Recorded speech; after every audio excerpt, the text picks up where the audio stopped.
Bom dia, queridos irmãos. Estamos iniciando mais uma escola bíblica virtual. Estamos estudando a total dependência da graça de Deus. Nós estamos na lição Lei e Liberdade, a liberdade que procede da lei. Hoje nós vamos ver nosso quinto e último tópico, ou seja, a liberdade e o amor. Ver um pouco sobre a responsabilidade que temos em relação à liberdade cristã. Sabemos que somos livres da lei através do sacrifício de Cristo Jesus por nós naquela cruz. Somos livres para a lei, ou seja, a lei ela é boa e ela é justa, e assim como nós fomos libertos da lei em Cristo Jesus, somos libertos para obedecer ou vivenciar esta lei, porque a lei aponta para o pecado, mas é um meio de graça que aponta para Cristo Jesus, que é o nosso único e suficiente Senhor e Salvador. Então, olhando para isso, nós vamos ver a liberdade e o amor, a responsabilidade que nós temos com relação a viver a liberdade em amor. Como devemos usar a liberdade cristã? Nós temos na palavra do Senhor, em 1 Coríntios, na carta de Paulo, que ele diz que todas as coisas nos são lícitas, mas nem todas convêm. Todas as coisas me são lícitas, mas nem todas edificam. Então eu tenho de saber como que eu vou usar a liberdade, como desfrutar desta liberdade sem voltar à podridão do pecado, sem voltar para trás, sempre prosseguindo para o autor e consumador da nossa fé. Então vamos ver um pouquinho sobre isso. Libertados do pecado, somos livres para obedecer a Deus. E não podemos, desta forma, libertos do pecado, obedecendo a Deus, nós não podemos, desta forma, dar ocasião à carne para sermos conduzidos ao pecado de novo. Como diz Paulo em Gálatas capítulo 5, verso 13. Porque vós, irmãos, fostes chamados à liberdade, porém não useis da liberdade para dar ocasião à carne. Sede antes servos uns dos outros pelo amor. Então você vê, Paulo está dizendo que nós temos que usar da liberdade para servir uns aos outros em amor. Mas nós não podemos usar da liberdade para dar ocasião à carne, ou seja, voltar ao pecado, achando que a graça de Deus é superabundante para aqueles que querem viver no pecado. Não é. Para aqueles que querem viver como servos do Senhor, a graça é superabundante. Então, uma vez libertos do pecado, nós não podemos dar ocasião à carne, mas sim obedecermos a Deus para sermos conduzidos para servir uns aos outros pelo amor ou em amor. Também chamo sua atenção para o fato tão importante quanto que já citamos até aqui. Trata-se do uso da liberdade frente à consciência do nosso próximo. Ou seja, não levar o próximo a se escandalizar com aquilo que falamos ou com as nossas atitudes. Apesar de sermos livres da lei cerimonial e dos usos e costumes impostos pelos homens, devemos ter cuidado para não ferir a consciência dos mais fracos, sendo pedra de tropeço. A palavra de Deus nos orienta e nos aconselha a isso. Em Lucas capítulo 17, verso 1 e 2, Jesus disse Jesus a seus discípulos: é inevitável que venham escândalos, mas ai do homem pela qual eles vêm.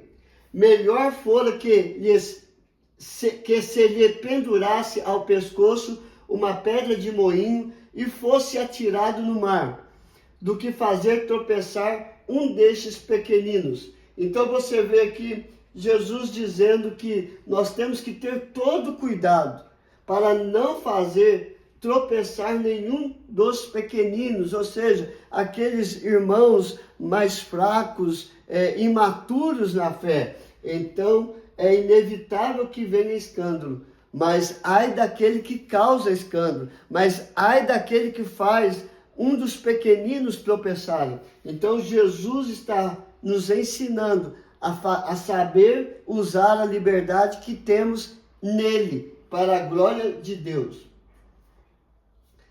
E esse princípio de não causar escândalo é ensinado por Jesus. Jesus respeitou esse princípio de não causar escândalo e ensinou a viver desta forma, como já vimos no texto de Lucas. Mas nós vamos ver um pouco mais.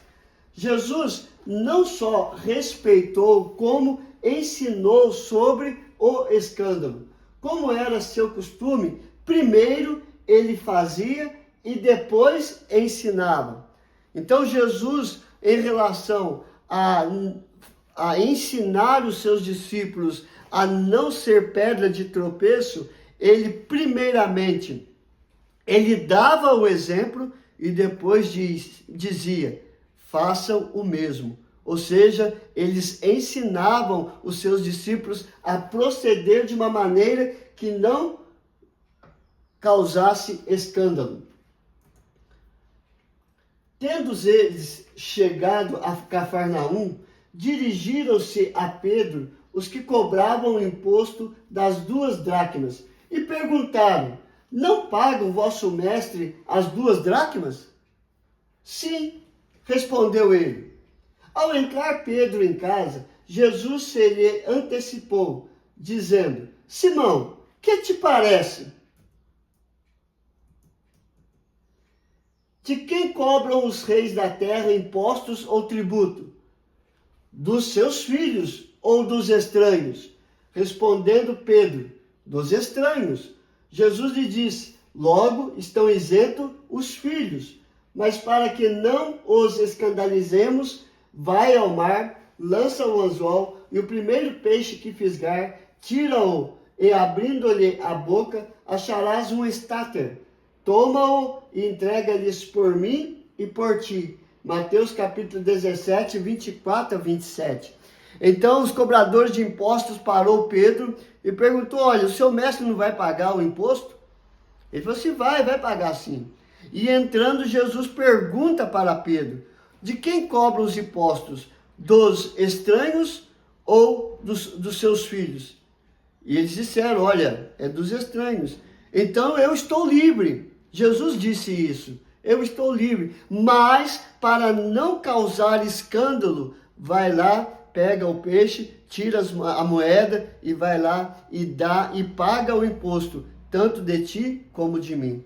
É desta forma que ele estava ensinando o respeito para não causar escândalo. E ensinando a Pedro que ele deveria ser uma pedra de edificação e não uma pedra de tropeço. Em Mateus capítulo 18, verso 15 e 17, se teu irmão pecar contra ti, vai arguí-lo entre ti e ele só. Se ele te ouvir, ganhaste a teu irmão. Se, porém, não te ouvir, toma ainda contigo 1 ou 2 pessoas, para que pelo depoimento de 2 ou 3 testemunhas, toda a palavra se estabeleça. E se ele não os atender, dize-o à igreja, e se recusar ouvir também a igreja, considera-o como gentio e publicano. Então Jesus aqui também está ensinando os relacionamentos. Se o irmão errou, vai lá, conversa com ele, orienta, ora, mostra para ele o erro. Se ele ouvir, você ganhou o seu irmão.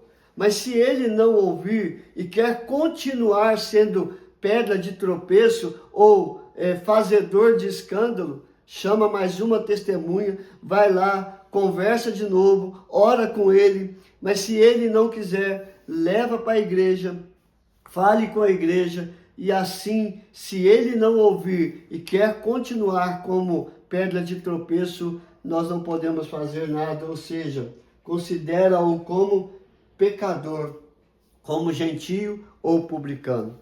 Então, desta forma, irmãos, Jesus está ensinando que há oportunidade para aquele que causou o escândalo se restaurar, buscar o perdão e viver uma nova vida. É isso que Jesus está ensinando. Então ele respeita esse princípio a respeito do escândalo e ensina a todos que querem ser servos do Deus Altíssimo a não ser causa de escândalos para os mais fracos.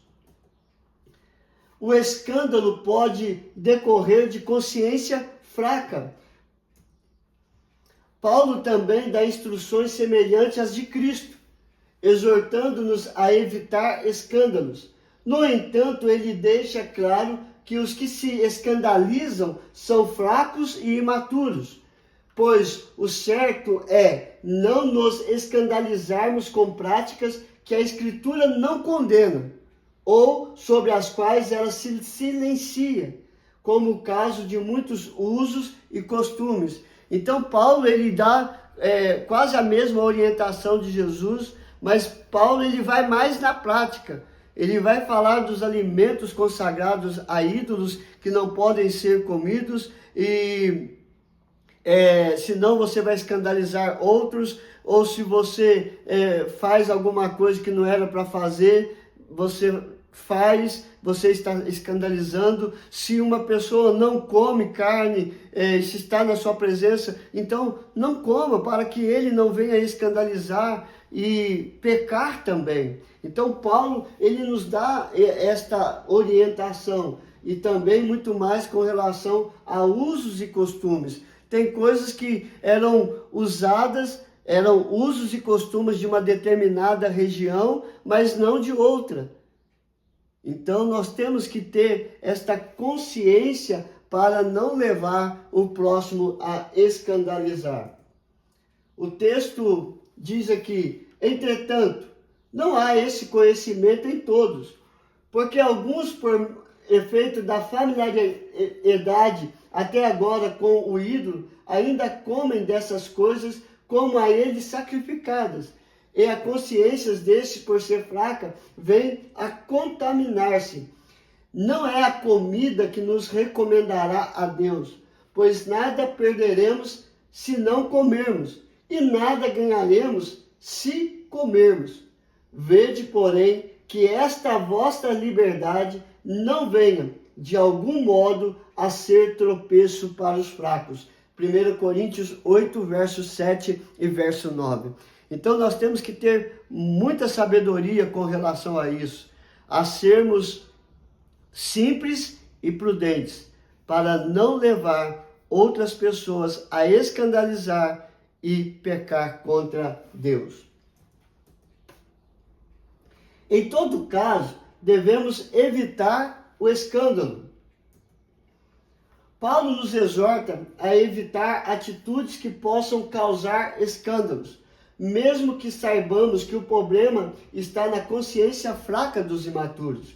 O conhecimento e a maturidade do cristão podem dificultar, do crente, podem dificultar, pois quanto mais conhecemos a palavra, mais temos consciência e responsabilidade de nossa liberdade em Cristo. Então, quanto mais nos aprofundamos no conhecimento da palavra de Deus, mais responsabilidade nós temos com a liberdade cristã. Então, eu tenho que ser exemplo e não escândalo. Por isso, Paulo diz que em todo caso devemos evitar o escândalo. Quer ver um exemplo com relação à paz? O que depender de nós, temos que ter paz com todos os homens. Então, o que depender do cristão, ele tem que fazer de tudo para ter paz com todos ao seu redor. Se nós não temos essa consciência e queremos brigar com todos, estamos sendo pedra de tropeço. É isso que a palavra de Deus quer evitar, que os cristãos evitem o escândalo.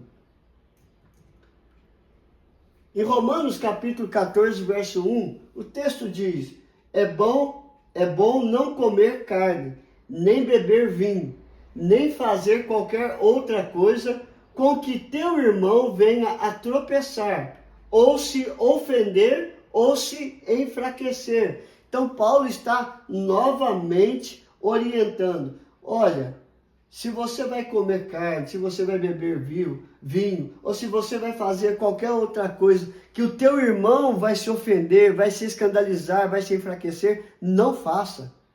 Não faça, por amor a Deus. Por isso, a liberdade e o amor andam juntas. Eu tenho que fazer não pelas pessoas, mas para glorificar a Deus por amor ao nosso Deus. E Paulo, na primeira carta aos Tessalonicenses, capítulo 5, verso 22, abstende-vos de toda forma de mal. Abstende-se, ou seja, deixa de fazer tudo para o mal, ou que leve a pessoa a entender que você está fazendo aquilo ali por mal. Então eu não posso usar da minha liberdade para fazer o próximo pecar. A palavra de Deus nos ensina que tudo o que leva o próximo a tropeçar deve ser evitado. Se você sabe que se você vai levar alguém a pecar, é melhor não fazer, para não cometer escândalo, para não levar as pessoas a se escandalizar. E assim você estará pecando e a outra pessoa também estará pecando. Então o que nós aprendemos hoje, irmãos? A liberdade e o amor. Eu tenho que usar a liberdade cristã de uma maneira sábia, coerente, sabendo da minha responsabilidade com Deus e com o próximo. Desta forma, Jesus nos ensina a viver esse princípio. Ele respeita e ensina para não promover escândalo. O escândalo vem de uma consciência fraca e, em todo caso, devemos evitar o escândalo, levar as pessoas a se escandalizar. Queridos, vamos orar e encerrar esse estudo de hoje. Senhor, graças te damos, porque o Senhor é o Deus da liberdade, mas o Senhor nos dá responsabilidade em relação à liberdade que o Senhor nos dá. Nós não podemos ser pedras de tropeço, nós não podemos ser promotores de escândalo, mas sim pedras de edificação, testemunho vivo da tua graça e da tua misericórdia, que pela fé somos salvos em Cristo Jesus. Ó Deus amado, o Senhor sabe o que está no coração das pessoas, as lutas, as dificuldades, as incertezas, os temores, a vontade de dar cabo da sua própria vida. O Senhor sabe, ó Pai. Não permita que esta vida venha se autodestruir, mas venha olhar para o Senhor, o autor e o consumador da fé, e ser restaurados em Cristo Jesus. Abençoa os casamentos, restaura, vivifica, traga diálogo, paz, viva o amor, ó Pai. Abençoa os nossos filhos, livra-os de todo perigo e de todo mal e de toda violência. Coloque a tua mão de cura sobre todos os enfermos, restaurando, ó Pai. É a nossa oração. A ti seja dado toda a honra, toda a glória, todo o louvor em Cristo Jesus. Amém e amém. Que Deus te abençoe, queridos, e até amanhã, se Deus quiser.